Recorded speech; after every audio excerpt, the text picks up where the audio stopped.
This isn't like politics. You don't take a side of a quarterback because that's just where you're committed and everything else is wrong. A lot of the discussion that I detect regarding Mason Rudolph sounds like politics, and that makes no sense to me.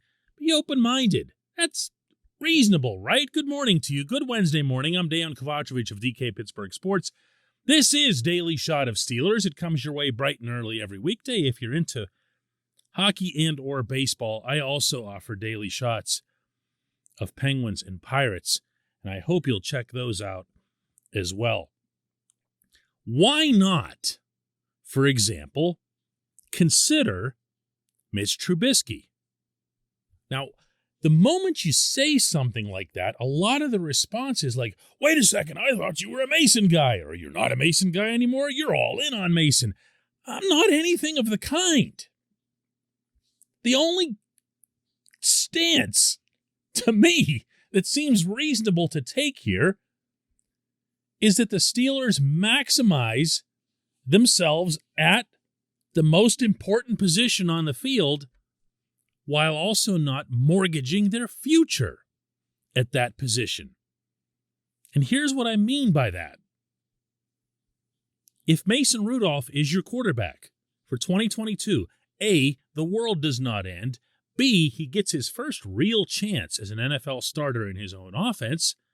And C, you afford yourself the luxury of being able to build up the rest of the roster utilizing a draft that is stronger in other areas, meaning areas that are not quarterback. Yesterday, two momentous moves in the NFL. One of them a non-move. Aaron Rodgers is staying in Green Bay for a reported 4 years and $200 million, although he denied the terms later in a tweet. He acknowledged that an agreement had been reached, and it's got to be something in that range. And, of course, Russell Wilson was traded by the Seahawks to the Broncos. So if anyone in fantasy land, and that's where you'd have had to have been all along, to have been taking seriously the idea of Rodgers or Wilson coming to Pittsburgh, anyone can get that completely out of their heads now, obviously. But does that mean that the Steelers are done searching for a quarterback? Does that mean that they should be done searching for a quarterback? I believe the answer to both of those questions is a resounding no. Absolutely not. I feel quite comfortable saying that Mason Rudolph deserves a chance as an NFL starter and that he's best suited to succeed in Pittsburgh, while at the same time advocating for Kevin Colbert, Mike Tomlin, and the new GM and whoever else happens to be involved in the process, that they bolster his support system. Can we sit here right now and state definitively that Mason will succeed as a starter? Heck no. Can we sit here and state definitively that Dwayne Haskins is a legit NFL backup? Heck no. No. So if the mega trade is out, if the draft is out, and I believe that it either is or should be, then the best, smartest path would be to go to the outside and bring in a reasonably priced free agent who could, here comes the big word, compete with Rudolph for the starting job. This portion of Daily Shot of Steelers is brought to you by Point Park University. Choose from nearly 100 career-focused programs leading to bachelor's, master's, and doctoral degrees. Choose when and how you'd prefer to do that studying, whether it's at Point Park's gorgeous downtown Pittsburgh campus, whether it's online, maybe a flexible hybrid format would work best for you. Find out more about all of this at pointpark.edu. And who's out there who could do that? Who could compete with Mason Rudolph for the starting job and not cost you $1 zillion or a zillion draft picks, or for that matter, the draft capital that would be required to move up in this class to go after someone like Malik Willis. Who is that?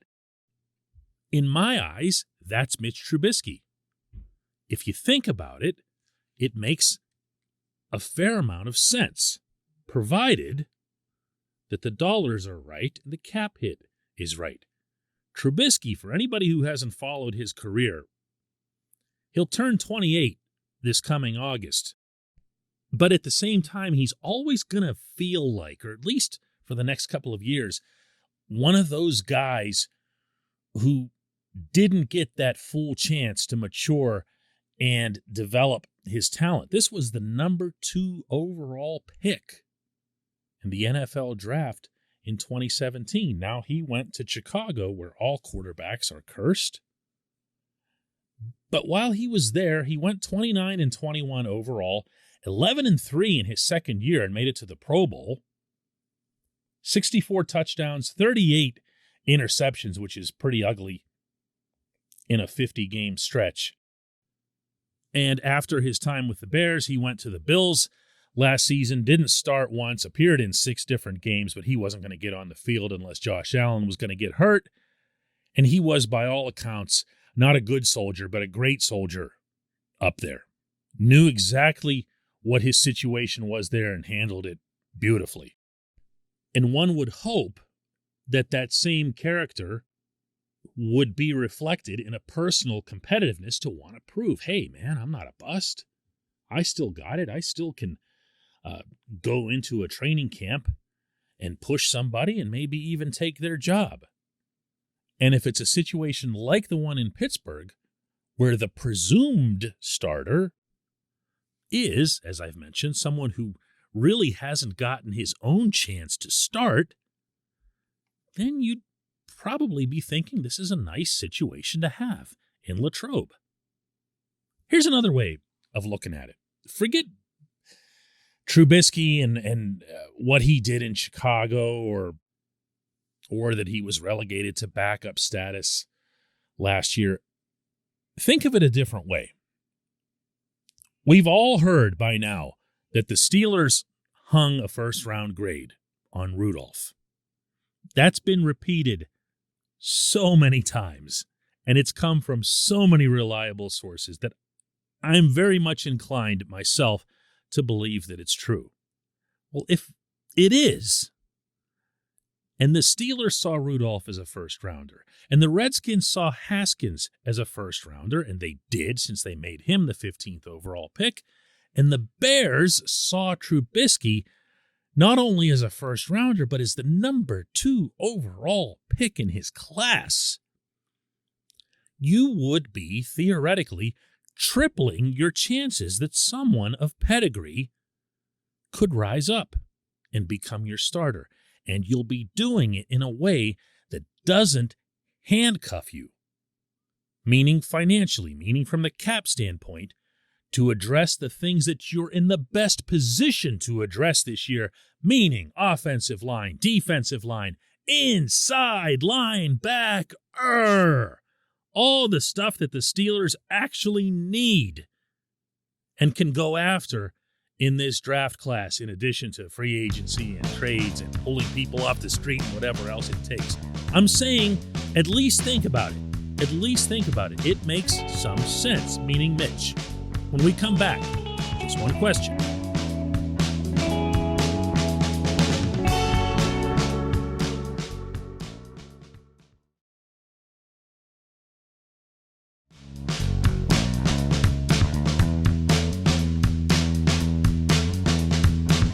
Welcome back. Time for today's J1Q, and it comes from Zach Barnhart, who asks, does Juju mean more to the Steelers than any other team? You know, it's easy to think of it from the reverse perspective. And I've discussed that on this show both this year and last year, the first time he became a free agent. And not just based on the stuff that Juju says, including what he told me in Kansas City after the playoff game, where he just glowed about being a Steeler and what it means to play in Pittsburgh and all that other stuff. Because most athletes are going to say something like that because they want to add to their market. I'm sorry if that sounds cynical, but it's just, true. If they're eliminating the team that they're currently playing for, that's one fewer team that would partake in the bidding. Now, what you're asking is from the team perspective, and I would argue that yes, he is more valuable to the Steelers than he might be to someone else. There's the obvious, which is that he's a very good, sure-handed, tough wide receiver.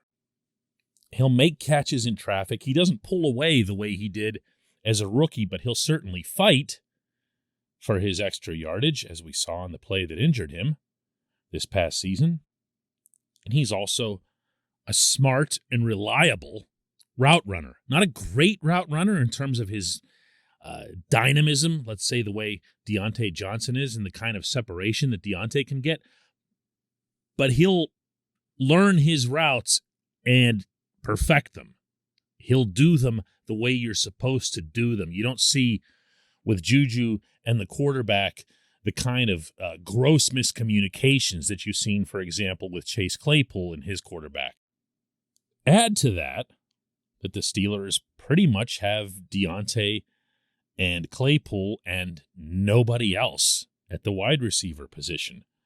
Juju's not the only free agent. James Washington is a free agent. Ray McLeod is a free agent, which also would leave a hole of dubious degree in the kick return game. But it's still a hole, or two holes, or three holes at the wide receiver position. But even all of that is not why I feel the Steelers would value Juju more than someone else would. The main reason, and I could find any number of football people, from owners to GMs to coaches on down, who would back me on this, is that they've had him in-house and they trust him. They know what he's all about. They don't have to wonder if they bring him in, is he going to be somebody who slacks off after getting big money? Is he going to be somebody who causes problems in the locker room? There are things that you don't and can't know about another team's players. And until you bring them in, those are a mystery. And that's something that came up again this past season when, after the Steelers got rid of Melvin Ingram at his request, Mike Tomlin brought up in his Tuesday press conference the following week that this is one reason why the team prefers to have its players be from in-house and then stay in-house, because they just don't and can't know everything. They do know about Juju. And as a result, they're going to be more inclined to want to keep him. I think they're going to make an effort.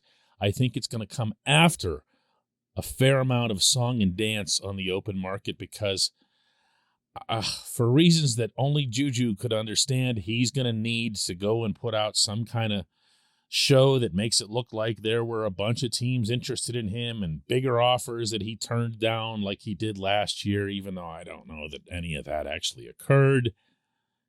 Whatever it takes, the result is what matters here. And I believe that both the team and the player are better off if he stays in Pittsburgh. I appreciate the question. I appreciate everyone listening to Daily Shot of Steelers. We'll